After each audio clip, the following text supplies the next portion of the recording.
안녕하세요. 저는 수원에서 살고 있는 30대 여자입니다. 여기서 올라오는 사연들을 듣다 보니 제 이야기도 한번 해보고 싶어서 이렇게 글을 써요. 다들 시댁과 갈등으로 스트레스 받으시는 것 같은데 저는 한 번도 그런 거 겪어본 적이 없습니다. 오히려 친정과의 갈등 때문에 고생을 많이 했어요. 제 이야기를 들으시고 많은 생각을 한번 해보셨으면 합니다. 저는 어렸을 때 평화로운 가정 환경에서 자라왔어요. 어머니와 아버지, 그리고 저, 이렇게 셋이서 화목한 가족이었습니다. 그런데 제가 어릴 적 저도 모르게 부모님이 이혼을 하셨고 얼마 후 아버지는 새로운 어머니를 데려오셨죠. 저는 그 뒤로 어머니와 연락 한번 하지 못했고 만난 적도 없습니다. 어머니가 보고 싶다고 때를 쓰면 아버지는 저를 혼내기 일쑤였고 새어머니가 이제 제 어머니라고 했죠. 어머니가 집을 떠난 건 슬펐지만 그래도 새엄마가 생겨서 다행이라고 생각했습니다. 그런데 새어머니는 저희 집으로 들어오면서 언니 한 명을 데리고 왔어요. 당시 외동이었던 저는 언니가 생긴다는 생각에 너무 기뻐서 언니와 친해지려고 했죠. 그런데 새언니는 제가 싫은 건지 저와 말 한마디 섞으려 하지 않았고 저를 피하는 겁니다. 다른 집 친구들은 언니와 같이 놀이터도 가고 공주놀이도 하면서 재밌게 노는데 저는 그런 걸 해본 적이 없어요. 매번 하자고 할 때마다 언니가 저를 무시했으니까요.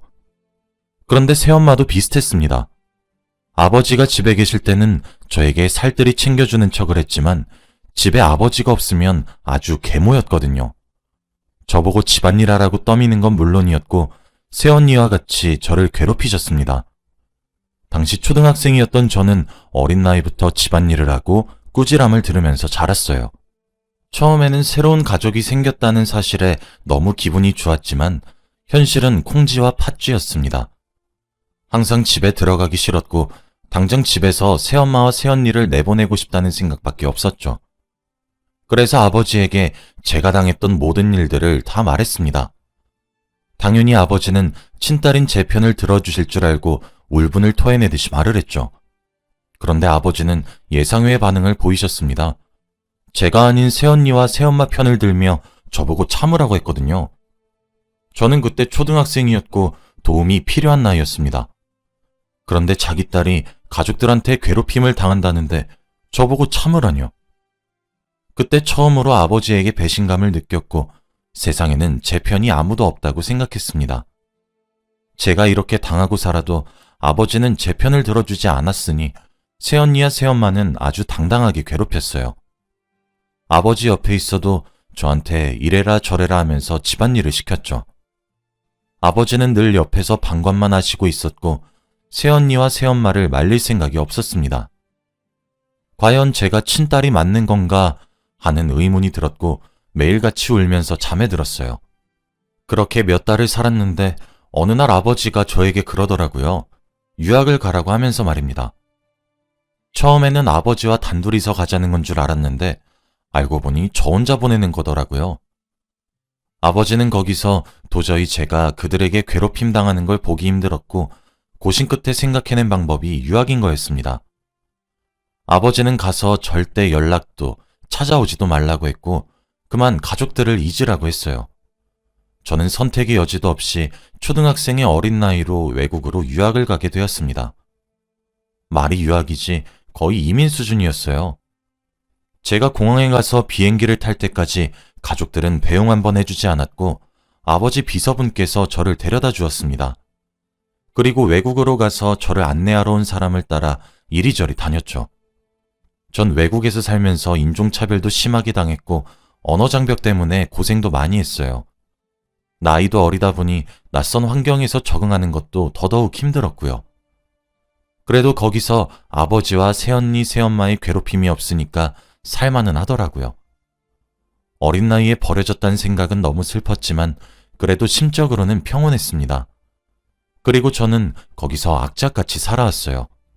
더 이상 제가 무너질 곳은 없다고 느꼈고 거기서라도 어떻게든 버텨야 한다는 생각이 강했거든요. 아버지는 정말 제가 외국에 있는 내내 연락 한 통 없으셨고 매달 용돈만 보냈습니다. 제가 없이 셋이서 행복하게 잘 먹고 잘 살고 있을 생각을 하니까 분하더라고요. 하지만 시간이 지나서 그들 앞에 떳떳하게 서기 위해서는 제가 여기서 잘해야 한다고 생각했습니다. 저는 거기서 20살이 넘어서까지 살았어요. 다행히도 어릴 때부터 좋은 노부부가 살고 계시는 곳에서 홈스테이를 해서 행복했습니다. 항상 저를 손녀딸처럼 여겨주시고 제가 잘 모르는 건 친절하게 다 알려주셨거든요.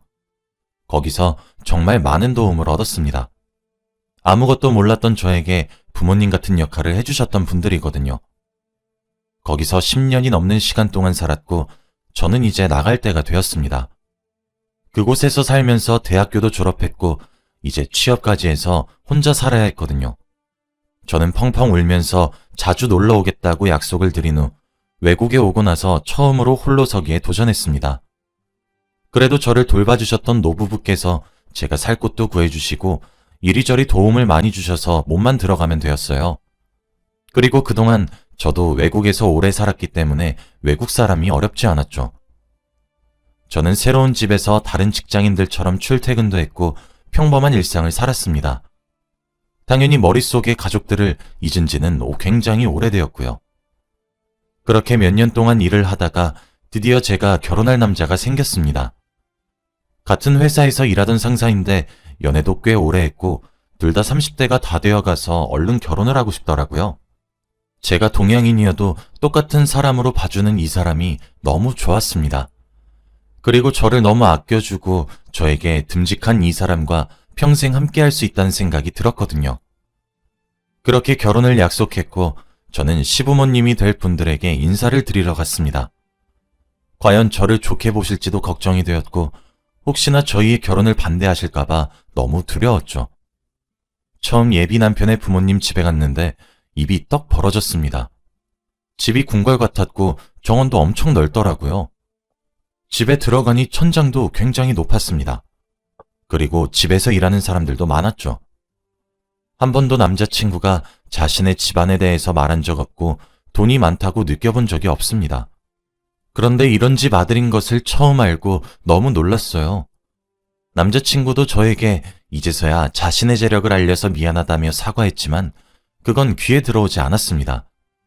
이런 집안이면 저 같은 사람을 좋아할 리 없다는 생각에 결혼 허락은 물 건너갔다는 생각이 들었거든요. 우울한 마음으로 집 안으로 들어가서 인사를 드린 후 같이 식사 자리를 가졌습니다. 그런데 정말 놀랍게도 예비 남편의 부모님은 저를 너무 좋아해 주셨어요. 좋은 음식들을 다 저에게 권하시면서 먹으라고 하셨고 저를 딸처럼 살뜰히 챙겨주셨죠. 정말 오랜만에 느껴보는 따뜻함에 저도 모르게 눈물이 났고 겉모습만 보고 그분들을 판단했던 제가 한심하게 느껴졌습니다. 너무 죄송스럽고 할 말이 없더라고요. 그분들도 갑자기 우는 저를 보면서 당황했습니다.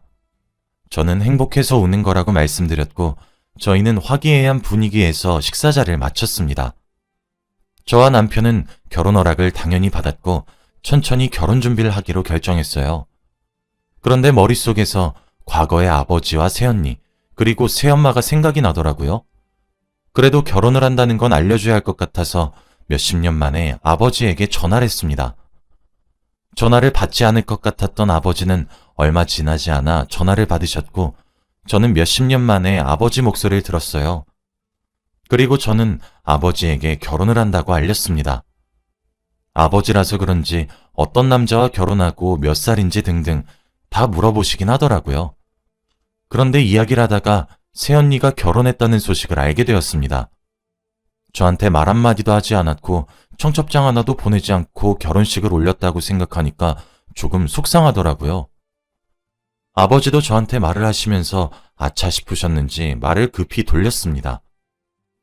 아버지는 한국에 들어와 살 거면 같이 밥 한 끼 하자고 하더라고요. 안 그래도 저와 남편은 한국으로 가서 새로운 직장을 구하고 살려고 했습니다. 남편도 한국을 굉장히 좋아하고 한국에 가서 살아보고 싶다는 생각을 많이 해서 그렇게 결정한 겁니다. 그래서 한국으로 가면 다시 연락을 준다고 했고 그렇게 저와 아버지의 전화는 끝이 났습니다. 굉장히 오래 고민하고 전화를 했는데 왠지 모르게 편하더군요. 걱정할 필요가 없을 정도로 오랜만에 전화한 기분이 아니었습니다.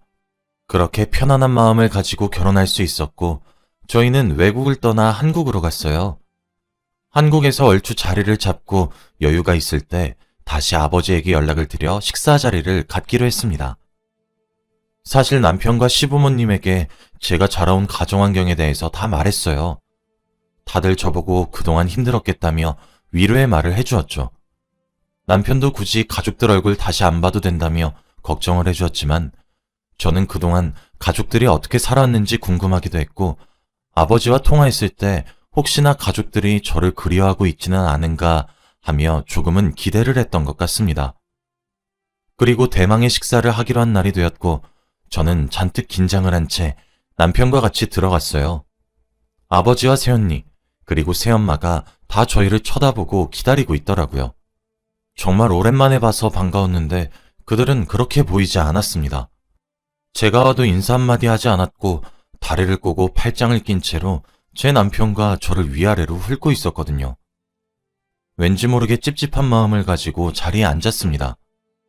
저는 그동안 어떻게 살았는지 이것저것 궁금한 걸 물어봤어요.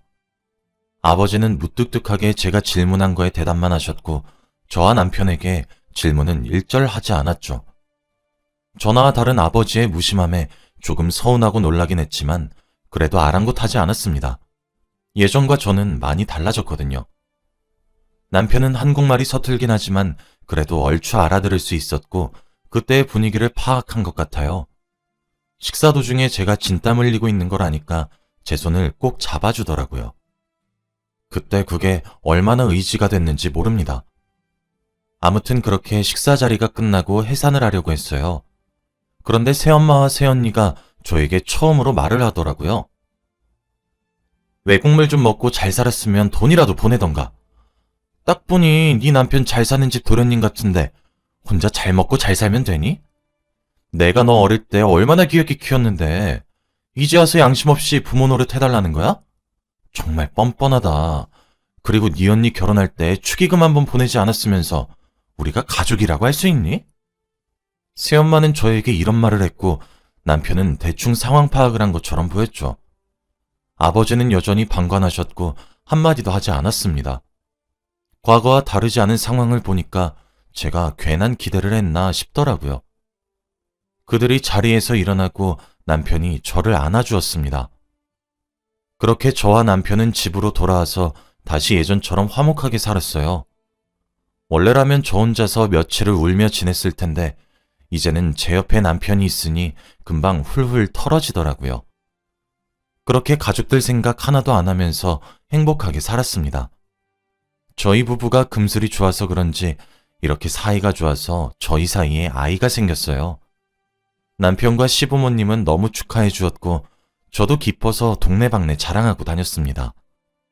아버지와 간간히 연락은 하고 지내는 사이였기 때문에 아버지에게도 알렸죠. 그런데 그게 화근이 된 건지 그날 새엄마가 전화가 오셨습니다. 네 언니 애 낳고 싶어서 시험관 하면서 속상해하는 거 뻔히 알면서 하필 이때 애를 갖니? 저는 언니가 어떻게 살고 있는지 형부는 누구인지 하나도 몰라요. 그런데 대뜸 이렇게 전화 와서 화를 내니까 너무 당황스럽더라고요. 제가 언니 눈치를 봐가면서까지 임신을 해야 하나요? 처음에는 새엄마의 말을 무시하면서 넘겼지만 시간이 지날수록 막말이 더욱 심해졌고 새언니까지 저에게 개인적으로 연락이 와서 저 때문에 아이가 안 생긴다는 식으로 말하는데 너무 스트레스더라고요. 정신적으로 스트레스를 너무 많이 받았습니다. 남편이 제가 이렇게 힘들어하는 거 아니까 새엄마와 새언니 전화를 차단하고 전화를 받지 말라고도 했습니다. 그런데 또 아버지한테 저희 집 주소도 알아내셨는지 집으로도 찾아와서 혼내시더라고요. 저는 그때 새로 입사한 직장에 적응하느라 스트레스도 이만저만이 아니었는데 새엄마와 새언니까지 그러니까 환장할 노릇이었습니다. 매번 병원에 갈 때마다 의사 선생님께서 스트레스를 줄여야 한다고 할 정도였으니까요. 결국 이게 잘못되어서 제가 회사 복도에서 쓰러지고 말았습니다. 그때 거의 만삭일 때였는데 제가 걷다가 쓰러졌대요. 그리고 눈을 뜨니까 병실이었습니다. 일어나자마자 배 상태를 확인했고 다행히 배는 많이 불러 있더라고요. 그리고 바로 간호사를 불러서 상태를 확인했어요. 그런데 제 옆에는 누군가 제 손을 잡고 새근새근 잠을 자고 있었습니다. 바로 시어머니였어요. 외국에 있어야 할 시어머니가 제 손을 잡고 주무시고 있으니까 너무 놀랐습니다.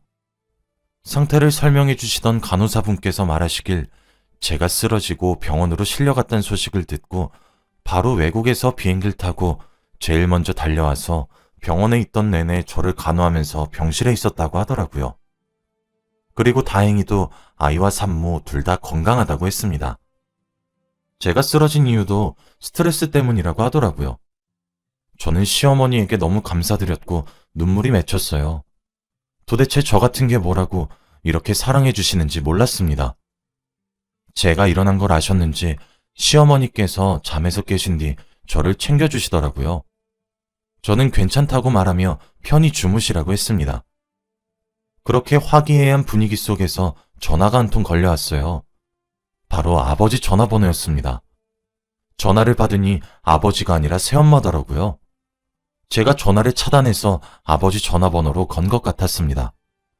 그런데 되게 의미심장한 말을 하더라고요. 너 쓰러졌다며?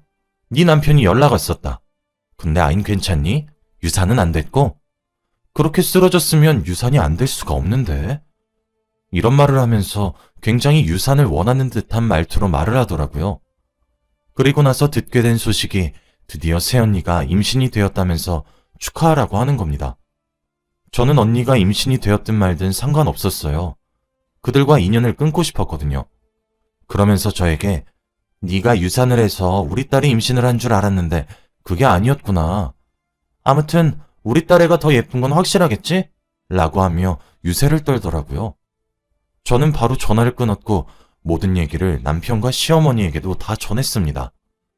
다들 저보다 더 화를 내셔서 당장 그 가족들에게 전화를 하라 마라 하셨고 제가 그 상황을 말렸어요. 아무튼 저는 바로 다음날 퇴원을 했습니다. 퇴원날 제 생일이었는데 이런 상황이니까 조금 싱숭생숭하더라고요. 그런데 제가 이렇게 힘이 없으신 걸 시어머니가 아셨는지 한국에 잠깐 머물 집을 구해놨으니까 거기서 요양을 하라고 하는 겁니다. 거기서 편하게 며칠 묵고 바로 일을 시작하라고 했죠. 저는 너무 감사드려서 시어머니와 남편, 그리고 저 이렇게 셋이서 그곳에 갔습니다. 그런데 저는 들어가자마자 깜짝 놀라고 말았어요. 다들 제 생일인 것을 어떻게 알았는지 제가 들어가자마자 서프라이즈로 생일 축하를 해주시는 겁니다. 미리 와 계시던 시아버지가 생일 케이크 드시고 생일 축하한다고 해주시는데 저 그때 펑펑 울었어요. 가족들에게 한 번도 받아본 적 없는 생일 축하를 시부모님과 남편에게 받으니까 너무 기뻤거든요.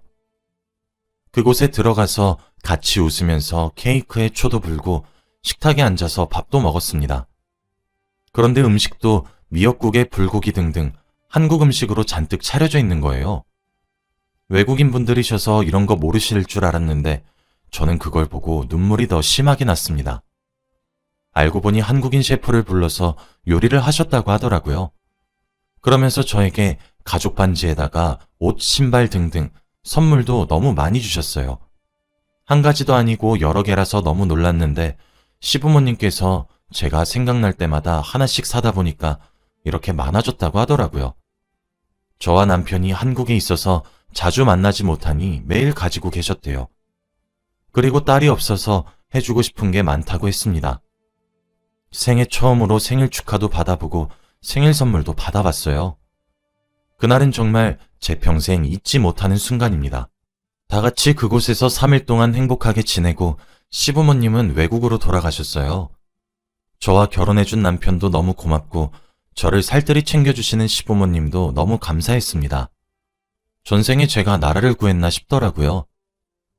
시부모님이 외국으로 가셔도 저와 틈틈이 편지도 주고받으면서 서로 사랑한다는 말을 아낌없이 하고 있습니다. 그리고 생일 때가 되면 매일 외국으로 가서 선물도 드리고 밥도 먹고 그래요. 저는 그동안 건강한 남자아이도 출산했고 저희 가족은 더 행복해졌습니다. 그런데 아이를 낳으니 얼마 지나지 않아 아버지가 연락이 오더라고요. 손주가 너무 보고 싶다고 하면서 말입니다. 제가 쓰러졌을 때 단 한 번도 찾아온 적이 없으시던 분이 갑자기 그러니까 너무 당황스럽더라고요.